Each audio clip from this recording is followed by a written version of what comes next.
With the hand about to go up signaling the end of the promenade, this is my first Pumpkin Valley Circuit practice race in over a year.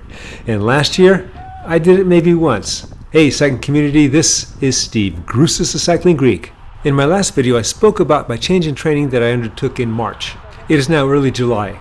I allowed myself 2 upper intensity workouts per week, 1 structured, 1 group. This group for me those months back was too strong. I had to find another group that was closer to my abilities. I found one, and I was able to get stronger because of them. After a while, some of the key players, the stronger ones in that group, stopped showing up, and eventually it was just myself and my buddy Steve M that were just pounding each other to the ground. Fortunately, I thought I had become strong enough and see if it would be of value to me. So that means that I wouldn't get dropped at the very first sign of intensity, and then with 1 intense effort, the workout would be done. That was usually the case for me on this ride in the past. Now, we don't have Mark Tucker here because he's getting another national championship back east. Ronnie is also back east at nationals. So today's ride is without 2 of the strongest, including some others. So with, as usual in the past, well, I get dropped on the first hill. These guys are no slouches though. These are all seasoned racers, and they're all at least 20 to 25 years younger than I am. Yep, I'm the old guy. I gotta put my excuse in now. We are approaching the 180 that leads to the hill. Now that I'm using 30mm tires, I'm hoping I'll take this faster than I have in the past. So the past is, last time I've done this was last year, and I think I only did it once because I got dropped at that first hill, and I thought, this is not doing me any good. 30s or not, looks like I have to do some work on my 180s. I now had to start pushing more watts to get up there, and I'm glad that these guys didn't speed up because that would have cost me a lot more energy. I wanted to get onto the wheel before we started going up. Where you see those bushes on the right side that were coming up, the climb starts right about there, a little before there. About 95% of the time whenever I've done this race, I'd get dropped on the first climb up here toward the top. I think that 5% where I didn't get dropped on the first lap, I got dropped on the second. We are doing 5 laps where each lap is about 3.9 or 4 miles. Now Anthony in the front, and Anthony is with Tarun. Anthony is a junior, but I may be wrong about that, but at my age, anybody under 25 looks like they're 15. Anthony then puts in a move and punches it. That creates a little gap, but I'm not worried at this point. I'm in my drops, I'm in a little better shape, and I have a lighter bike, and I work my way back up. Though the grade is shallower, we still have a little ways to go to the top. Anthony punches it again. Diego and Antonio watch, but don't overreact to it, and we all stay together. While the hill was the main focus for me, I found that it wasn't the only focus of this course. The descent. The descent, I had to be careful to be on a person's wheel when we turned and then started going down, because what I learned on the very first lap is what's happening here. I'm off the back, so now I'm using extra energy to try to get to them. They are pounding it down, and I still haven't connected yet. The energy I use here is energy I'm not going to have for later on in the race. That's how I get dropped early. Right now I'm so aero, I'm licking my top tube. You would think that going downhill would be a piece of cake, but I'm having trouble getting onto Esteban's wheel. Eventually, I just slow up, wait for someone else to come by. Fortunately, Tomas does, and I get on his wheel. This is later on in lap 1, and this is the section where the wind is evident. It's going from left to right in this case. Now we're slowly moving our way over to the right side, and therefore the amount of asphalt I can stay protected from the wind is also slowly going away. Just after the start of lap 2, young Anthony puts in an attack.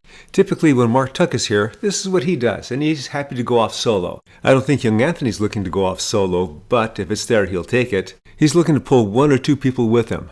I do a little better on this 180, but I have a lot of room for improvement. Young Anthony has a good gap. Antonio's been trying to pull him back in. Now Diego is going to the front. As we start the climb, we're protected a bit by those huge bushes on our right side.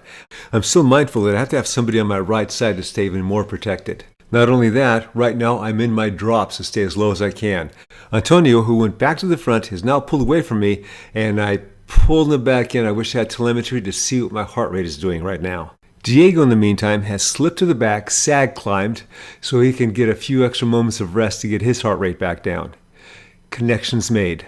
Based on the first lap, everyone will take a bit of a breather before we drop down into the valley again. We are now in the crosswind heading toward the end of lap 2. Antonio puts a little extra power and starts going off the front. People are looking at me. I'm 70. I'm not going to go chase him. In short order, Antonio's gap considerably grows. We are now in lap 3 of 5 laps. Jumping ahead a bit, Tomas takes us into the 180 leading into the climb, then pulls off.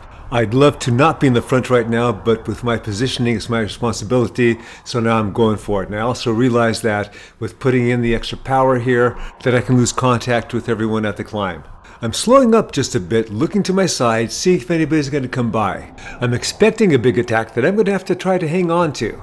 No one's come by yet, and I can't let my speed drop too much, or else I'm going to have trouble responding to an attack. Finally, somebody comes by. Now I can sag climb to get a little bit of rest, but it won't be as much as whomever is in front has everyone lined out. With the wind coming from our right, I'm trying not to go into the street too much. Now, this is an area of concern. We have walkers coming across.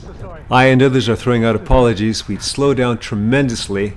And this is where, due to circumstances beyond one's control, one can get dropped, like what's happening with HRC sprinter Felix. I make it up to the group. Now, what I should have done when I got there, and I didn't, was have everybody slow down so Felix can come back on. Later on in the third lap, I had finally executed that 135-degree downhill turn without making any gaps in front of me. After I was on the front a bit, young Anthony puts in a vicious attack, and that draws out Antonio. That's a dangerous combination. With no one else coming to the front, I'm still pulling. After the turn into the crosswinds, Esteban comes to the front. Fortunately, when he's at the front, he gives me just enough room to be on the protected side from the crosswind, which, when we make that right turn, becomes a tailwind. I can't see those guys in front of me right now, even in this video. Another bad situation is that I'm on second wheel. Esteban has been putting in a big pull, and now he pulls off, and I'm really the only guy, but I don't have a lot of energy, so then I pull off. Diego goes to the front, and I get on his wheel. I do another sucky 180, so do others. Tomas is on my wheel, and now I'm chasing after Diego, and that means I'm using a lot of energy trying to reconnect with the fast guy as we head into the climb.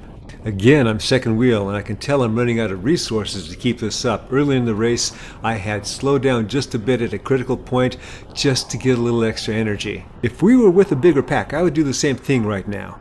Diego is killing it up this climb. He slows up a bit so the next person can go by. He sees the next person as me, so then he keeps up the pace because he knows that I'm not pulling through. I have reached my limit, and I'm not even able to jump on to whomever is left. This was my best practice race ever. I hope you enjoyed this video and you got something out of it. As always, remember, comment, like, subscribe. The Cycling Greek.